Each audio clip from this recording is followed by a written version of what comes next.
सभी साथियों का स्वागत है अभिनंदन हमारे YouTube channel MK teaching point में बात करेंगे आज की महत्वपूर्ण खबरों पर, जिसमें 800 चयन सूची को लेकर के सबसे पहले हम बात करेंगे। जैसा कि आप सभी लोगों को पता है, सरकार की लचर पैरवी के कारण इस लिस्ट को रद्द किया गया सिंगल बेंच के द्वारा। लेकिन लगातार हमारे साथियों के जो प्रयास हैं वो जारी हैं और उन प्रयासों का नतीजा यही कि लगातार जो है इस चीज़ को लेकर के मामले को उठाया जा रहा है और कहीं ना कहीं नतीजा शिक्षक भर्ती मामला आगे बढ़ता जा रहा है। इसी क्रम में साथियों ने बहुत सारे प्रयास किए हैं, बहुत सारे जनप्रतिनिधियों के माध्यम से अपनी बात को इंगित कराने का प्रयास किया है और कहीं ना कहीं वो नतीजा लगातार जारी ही है।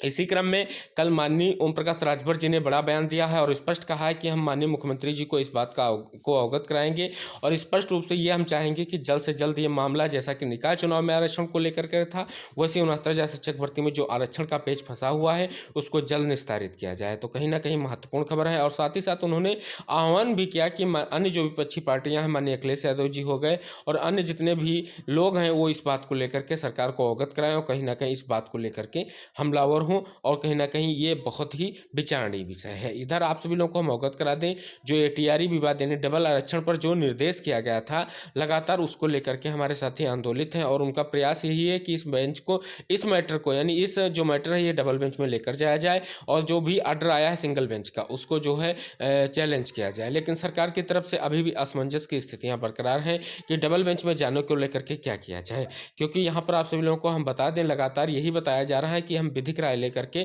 आगे की कार्रवाइयां करेंगे। कहीं ना कहीं आपको पता भी है कि 67,867 लिस्ट को रिविजिट करना अभी इस प्रकार की स्थितियों में सरकार कहीं नहीं चाहेगी 67,867 को रिविजिट किया जाए।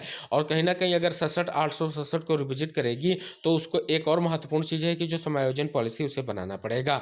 और कहीं ना कहीं अब 6800 चयनित साथियों के लिए एक महत्वपूर्ण खबर यही है कि जितने भी साथी एक प्रयास और करें कि समायोजन नीति जो बनने जा रही है, अगर जो है लिस्ट को जो है यहाँ पर रिविजिट किया जाता है तो कहीं ना कहीं 6800 को भी उसमें नियुक्ति प्रदान की जानी चाहिए और उसका जो भी आधार उन चयनितों के लिए बनेगा जो गलत तरीके से चयनित हुए हैं या कम गुणांक के लोग हैं जिनको लिस्ट में से बाहर करने की बात की जा रही है, उनके समायोजन की जो बात की गई है कोर्ट की तरफ से, उसमें कहीं ना कहीं हमारे 800 साथियों को भी एडजस्ट किया जाना चाहिए, क्योंकि उनका भी चयन पक्का है, उनकी भी चयन सूची जारी हो चुकी है।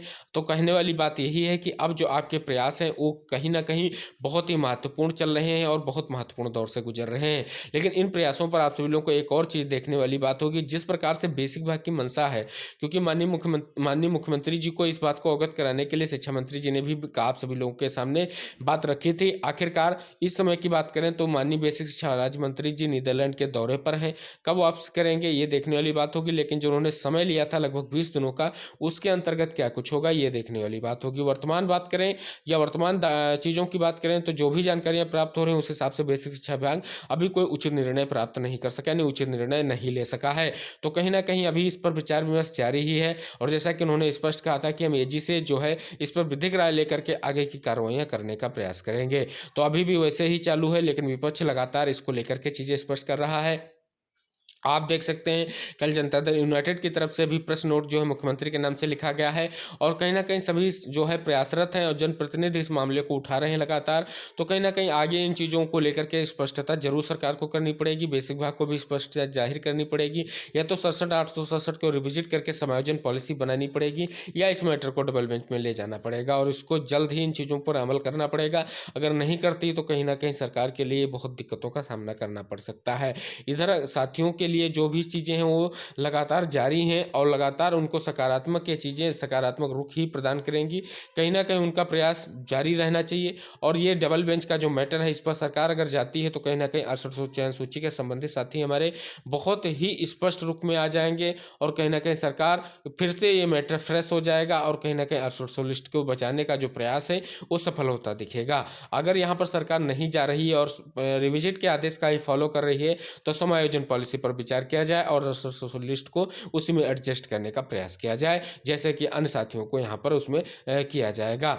इधर अभी भी बेसिक विभाग की वही मंशा है, जो भी खबरें निकलकर सामने आ रही हैं वही स्पष्ट कर रही हैं कि अभी तक बेसिक विभाग ने कोई नई या महत्वपूर्ण जानकारी प्राप्त नहीं हो सकी है वहाँ से। बस यही बताया जा रहा है कि जैसे माननीय बेसिक शिक्षा मंत्री जी आते हैं वैसे इस मामले पर लेकर के आगे क्या की चीज़ें होंगी उन पर विचार विमर्श किया जाएगा। अभी तक जो भी प्रयास हैं वो देखने किए जा रहे हैं कि उचित कदम उठाए जा सकते हैं, इनको लेकर के विचार विमर्श किया जा रहा है।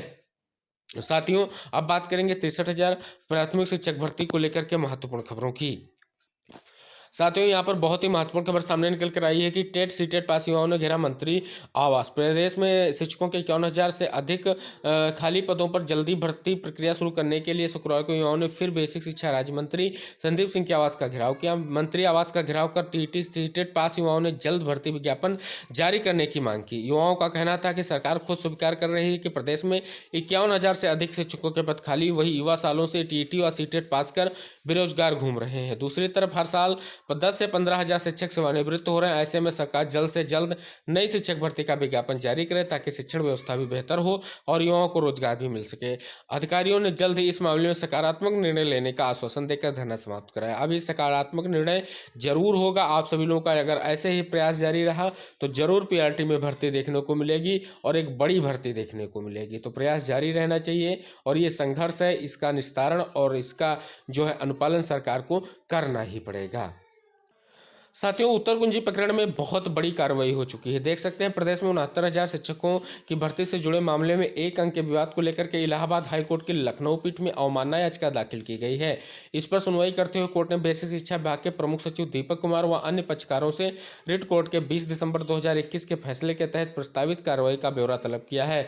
यह आदेश न्यायमूर्ति अब्दुल मोइन की एकल पीठ ने भर्ती एस शुक्ला की ओर से दाखिल अवमानना याचिका पर दिया है। याचिका की तरफ से बताया गया कि 20 दिसंबर 2021 को शैक्षिक परिभाषा वाले प्रश्न पर रिट कोर्ट ने अभ्यर्थियों को एक अतिरिक्त अंक प्रदान करते हुए मेरिट के अनुसार नियुक्ति का आदेश दिया था। आदेश के साल भर बाद भी रिट कोर्ट में आदेश का अनुपालन नहीं हुआ है, जबकि इस फैसले के खिलाफ राज्य सरकार की विशेष अनुमति याचिका खारिज होने के बाद रिट कोर्ट का निर्णय पुष्ट हो जाता है। आदेश का अनुपालन न होने से करीब 1,000 अभ्यर्थियों का भविष्य अधर में है।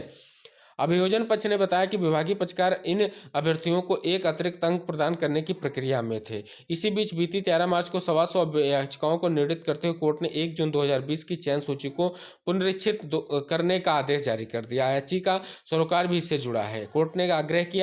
कोर्ट से आग्रह किया कि आगे तय होने वाली कार्रवाई की जानकारी देने के लिए 10 दिन का समय दिया जाए। कोर्ट ने इसे स्वीकार करते हुए मामले की अगली सुनवाई 10 दिन बाद करने की बात कही। तो कहीं ना कहीं ये 10 दिन बहुत ही महत्वपूर्ण है, चाहे वो आरक्षण केस को लेकर के हों, चाहे आप सभी लोगों की इस उत्तर कुंजी प्रकरण को लेकर के हों, क्योंकि यहाँ पर स्पष्ट रूप से सरकार की तरफ से जो पक्ष रखा गया उसमें बात किया गया है 13/156 के आर्डर को आधार बनाने का प्रयास किया गया है और ये भी समय मांगा गया है कि जो भी उचित कार्रवाई होगी उसको हम यहाँ पर इंगित कराएंगे। लेकिन अगर बात की जाए तो सबसे बड़ी अवमाननावाद में कार्रवाई की गई है, क्योंकि अब तक पीएनपी सचिव, बेसिक शिक्षा सचिव पर ही कार्रवाई होती थी। इस बार प्रमुख सचिव पर जो है कार्रवाई का आदेश दिया गया है। तो कहीं ना कहीं ये बहुत ही महत्वपूर्ण है। अगर आपके दृष्टिकोण से देखा जाए तो कहीं ना कहीं ये बहुत ही इंपॉर्टेंट है। अब देखने वाली बात होगी कि अगली जो अपडेट आती है क्या आती है, हम आपको जरूर अवगत कराएंगे। इसके लिए चैनल को जरूर सब्सक्राइब करके रखें।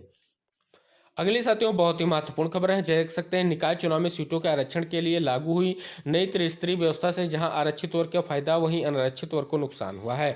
नगर विकास विभाग द्वारा 5 दिसंबर 2022 को 30 मार्च 2023 को जारी और 30 मार्च 2023 को जारी आरक्षण की अंतिम सूची के अध्ययन के बाद यह हकीकत सामने आई है। दिसंबर में आरक्षित वर्ग के हिस्से में 197 सीटें आई थी और बीते गुरुवार को जारी अंतरिम अधिसूचना में इस वर्ग के हिस्से में 155 सीटें आई। इस हिसाब से देखा जाए तो नई व्यवस्था में आरक्षित वर्ग का नुकसान हुआ और इससे कोटे में 42 सीटें कम हुई हैं। पिछड़ा वर्ग आयोग के सुझाव पर नई व्यवस्था।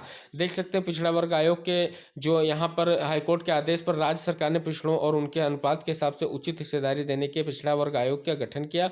आयोग ने 2 माह 10 दिन तक प्रदेश के सभी जिलों का भ्रमण किया और ओबीसी की स्थिति का आकलन किया। उसने 2 प्रमुख सिफारिशें की। पहला, सीटों के आरक्षण में त्रिस्तरीय व्यवस्था लागू की जाए। मेयर की सीट प्रदेश स्तर, नगर पालिका परिषद अध्यक्ष की सीटें मंडल और नगर पंचायत अध्यक्ष की सीटें जिला स्तर पर आरक्षित की जाए। पहले सभी सीटें प्रदेश स्तर पर 1 यूनिट मानते हुए आरक्षित की जाती थी।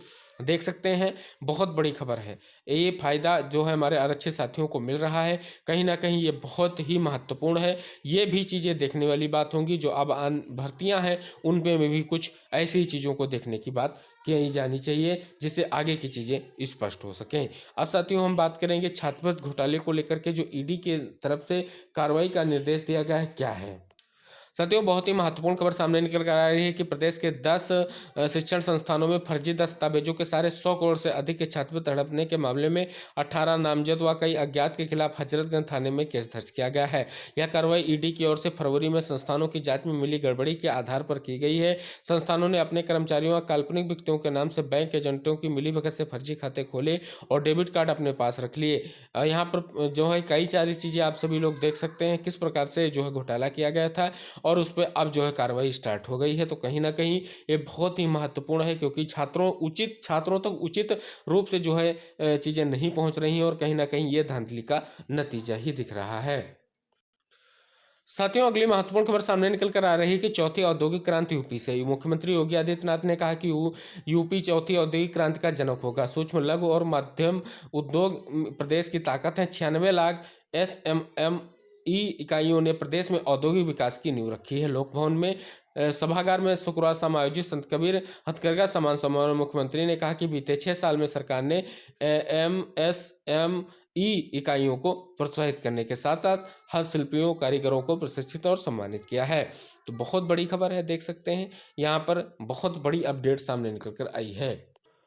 ये थी आज की महत्वपूर्ण खबरें जिन पर हमने विचार विमर्श किया है। हम आशा करेंगे आप वीडियो को लाइक शेयर करेंगे और चैनल को सब्सक्राइब करेंगे। इसी आशा के साथ अगली महत्वपूर्ण खबरों के साथ अगले वीडियो में फिर हम आप सभी लोगों के साथ जुड़ेंगे। तब तक के लिए आप इस वीडियो को जरूर देखें और अंत तक देखें और सभी साथियों को शेयर करें और साथ ही साथ चैनल से जुड़ें और अन्य साथियों को जुड़ने के लिए प्रेरित करें। इसी आशा के साथ अगले वीडियो में हम फिर मिलेंगे। तब तक के लिए टेक केयर, बाय बाय, जय हिंद साथियों।